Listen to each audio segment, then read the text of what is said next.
Welcome to The Explainer. Today, we are breaking down a really radical new idea in American policy, the Trump accounts. Just imagine that for a second. The moment a child is born, they get a piece of the American economy. That's the core idea behind a brand new law. So this whole idea, known as Trump accounts, is now law. In the next few minutes, we're going to look at what they are, how they work, their real potential, the huge debate they've kicked off, and of course, the final verdict. All right, let's dive right in. So what in the world are these accounts? Well, think of them like a financial backpack that the government hands to every single kid to get them started in life. Okay, so officially, they are investment accounts created by the Working Families Tax Cuts Act, which was signed into law on July 4, 2025.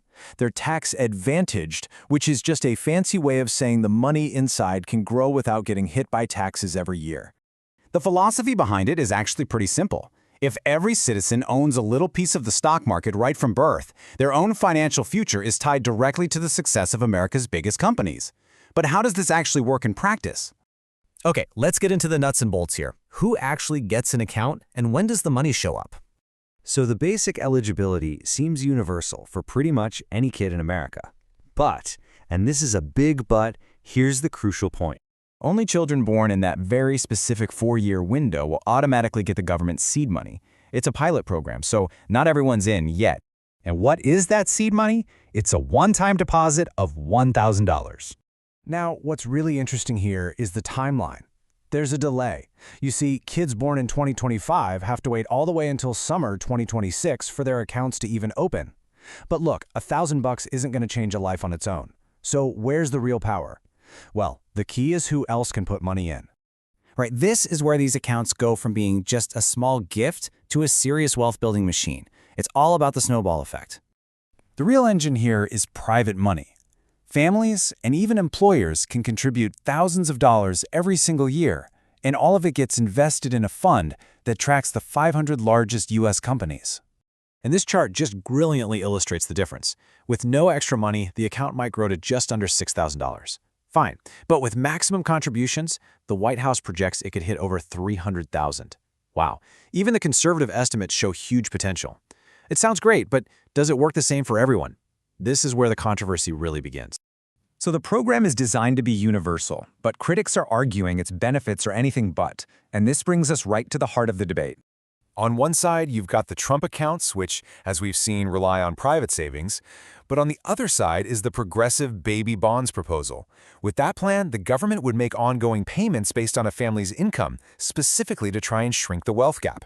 Two very different approaches. Supporters of the Trump accounts argue it's really about creating a culture of ownership, teaching financial responsibility right from day one. But critics, like Connecticut's treasurer, are saying, hang on a second.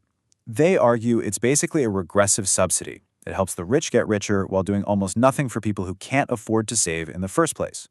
And then, to try and address some of this criticism, a massive private donation from the Dell Foundation enters the picture.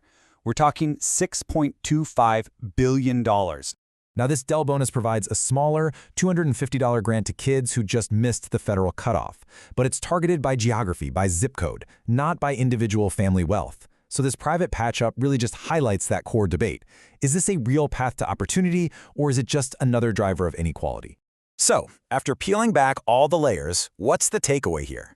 Let's break down the final arguments. Okay, so on one hand, the promise is huge. It's a historic step toward giving everyone a piece of the pie. But on the other hand, the peril is that it could supercharge the advantages that wealthy families already have. Plus, history shows these programs can be really hard to manage. A similar program in the UK had millions of lost accounts. The whole thing might pivot on whether employers make it a standard workplace benefit for all their employees. And that leaves us with the ultimate question. The answer is going to shape the economic landscape for generations to come.